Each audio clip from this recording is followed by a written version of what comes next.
In today's video, I will show you how to maneuver around Element 3D's animation engine so that you can create unique animations like these ones. Let's begin. I already have the scene set up with the camera and the Element 3D effect applied to a layer. So let's go ahead and select the Scene Setup button to enter Element 3D. Inside Element 3D, under the Model Browser, you should be able to see a folder named Starter Pack Physical. This folder normally comes standard when you install Element 3D. Inside that folder, you should see a ball fracture and a floor fracture model. I will select the floor fracture to apply it to my preview window. In the preview window, I will scale the model to a size I like. This looks good. Now, you might be asking, why is it called floor fracture? That's because if we go and change our shaded view to wireframe view, you can see all of the fracture sections this floor model contains. But what if you don't want to use any of these? Well, you can also create your own. You can create your own fracture 3D model using your 3D software of choice. For this tutorial, I will be using Cinema 4D. Now, I will go ahead and delete the floor fracture model and head over to Cinema 4D. Inside of Cinema 4D, I already have a cube position in my workspace. I'll head over to this menu here and select Voronoi Fracture. Now, I will go ahead and drag my cube layer under the Voronoi fracture layer. Our cube has now been fractured into pieces. If I want to increase the amount of fractures, I'll select the Voronoi fracture layer and under Sources, choose Point Generator Distribution. Scroll down to Point Amount and increase the value to your preference. I'll change mine to 400. This looks good to me. Now, I will go ahead and convert it to a polygonal object. Perfect! Now you should see all of the fracture pieces in layers. Next, I will add a material. Otherwise, when I import them into Element 3D, my model will appear all in black. I'll head down to the Material tab, select Create, Materials, and then choose New Standard Material. And I'll drag it onto my model. Perfect! I'll now go ahead and save the project. Or you can export this as an OBJ file. I'll leave that option up to you. I'll just save the project file and import that into Element 3D. Back in Element 3D, I will import my Cinema 4D project file. I'll select Import and then choose my Cinema 4D file.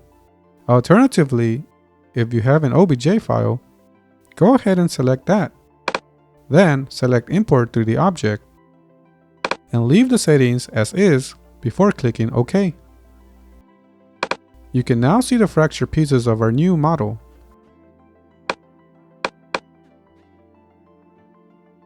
I'll change the view from wireframe to shaded for better visibility. Perfect. I'll scale the cube a bit. Okay, this looks good enough. Now, this part here is important. Go to the scene window and in the group section, hold Shift and select Group 2. You should have both Group 1 and Group 2 selected. This will apply the cube to both Groups 1 and Group 2. Let's exit Element 3D by selecting OK. If you haven't already created a new camera, I recommend doing so at this time. Okay, now that we have our fracture cube in our scene, let's focus on the animation engine. Inside, let's enable it by clicking on the box. So what does the animation engine do? The animation engine allows you to intelligently blend or interpolate the state of objects in one group into the state of objects in another group. I'll go ahead into more details later on. For now, let's animate the transition from our start group to our finish group. First, we need to ensure we are at the start of our timeline and add a keyframe to our animation section. Now, I'll move to the end where I want my transition to end and add another keyframe. But for this one, I will set the value to 100. Perfect. Now, when I scroll through, nothing happens. That's because both our group 1 and group 2 are identical. Since I want group 2 to be the end result, I will go ahead and hide group 1 and open group 2. In group 2, I will drop down the particle look section.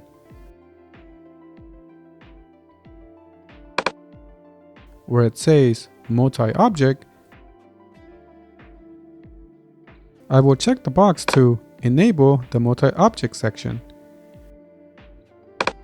You will see a list of new settings appear, including size, rotation, displacement, scatter, and position. For now, I am just going to focus on the size and make that 0. I want the fracture cube in group 2 to disappear for now. Your cube should now be gone. However, as we scroll through our timeline, we can see that our fractal cube pieces are scaling down. This occurs because in group 1, our fractal cube remains unchanged, while in group 2, our fractal cube is scaled down to 0. So as we scroll through our timeline, group 1 is transitioning to group 2. If I change the size of group 2 from 0 to 0.22, it will take effect instantly, making it more apparent what I am explaining. I'll change it back to 0 and scroll to the center of my timeline. We will come back to these settings in a bit. Let's now return our attention to the animation engine. Specifically, let's focus on the group selection. This area is where we assign the groups we want to blend. For this tutorial, I have group 1 transforming to the object in group 2. However, we can assign any group we like. I'll leave mine at group 2. In the animation type section, we have several options. The first one is uniform, where particles animate from one group to the next in a straightforward manner. You can see what I mean when I preview it. For our next option, let's choose radial. In radial animation, particles move in a spherical pattern, with the top and sides disintegrating from a spherical shape from the inside out. We are also given the radial options menu. Here, we can control the position and change the direction from outward to inward. And you can see how that affects our animation.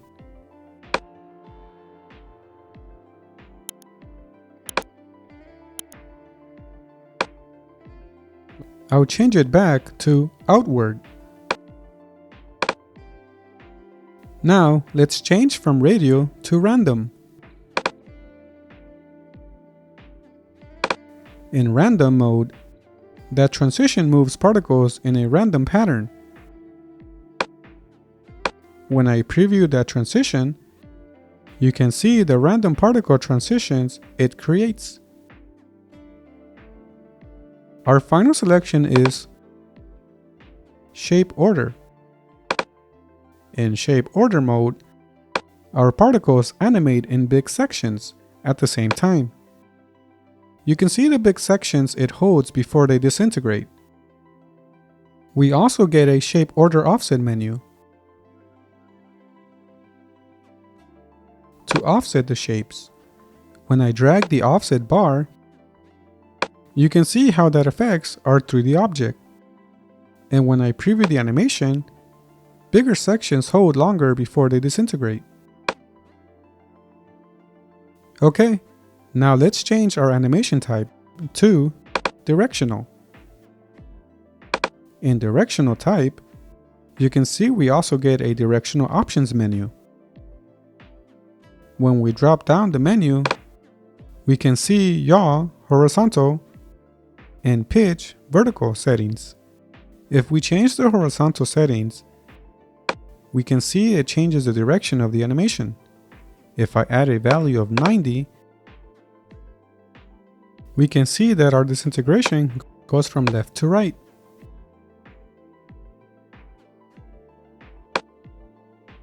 If I change the value to 180, then our disintegration goes from right to left. And if I change the value to -90, then the disintegration goes from top right to bottom left. I'll reset to 0. And this time, if I change the vertical value to 90, we can see our disintegration effect go from top to bottom. I'll preview the animation to see how it looks. If I change the vertical value to -90, then our disintegration goes from the bottom to the top. I'll preview the animation. Okay, I'll reset back to 0.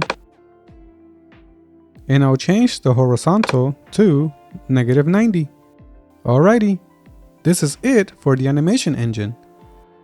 I now want to focus on adjusting my Group 2 object.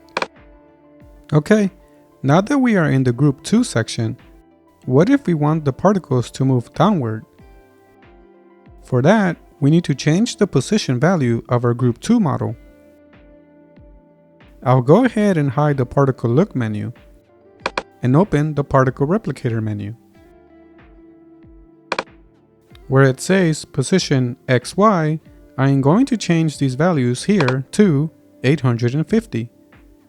This has pushed our Group 2 object lower. So when we transition from Group 1 to Group 2, the particles appear as if they are falling down. If we change the position C value, you can see the particles move backward or forward.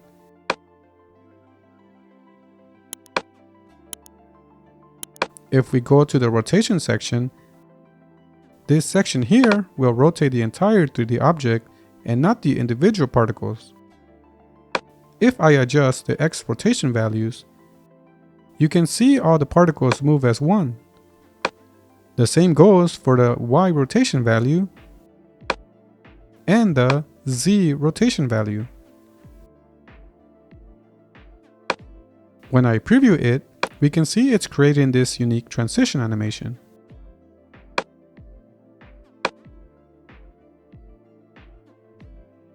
Now, what if I want to edit each individual particle? Well, for that, we need to go back to the Particle Look menu. I'll go ahead and hide the Particle Replicator menu and open the Particle Look menu. And we are going to focus on the Multi-Objects area here. Now, if we want to rotate our particles, we can do so by changing these rotation values. You can see that by me changing these values, our particles are rotating. Under the rotation section, you will see the displacement section. By increasing the displacement value, you can see our particles are displaced outward in all directions. If I reduce the displacement value, the particles are displaced inward. If I scroll through the timeline,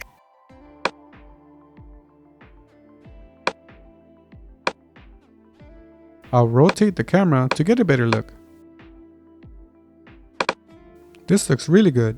You also have these other displacement values to choose from if you want to have more control. You can displace the X, Y, and Z values.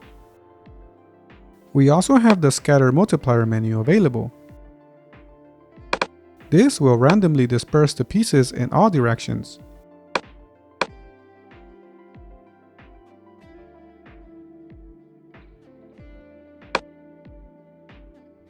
You can also scatter your particles individually with the scatter X,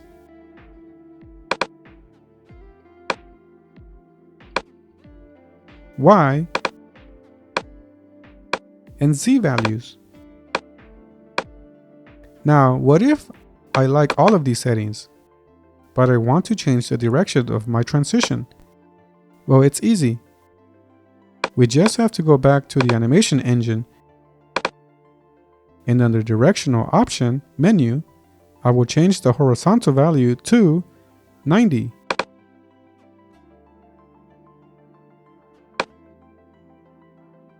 Or what if I want to change the animation type to radial? Well, that's not a problem. I'll just go ahead to the animation type and change the type to radial.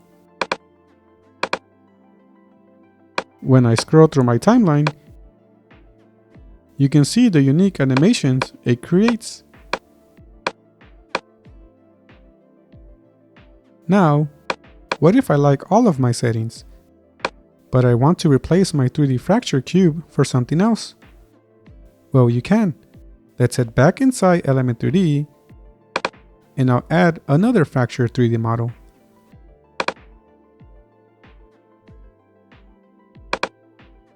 I'll hide my cube and scale my new model to the size I want. And I'll change the material to white.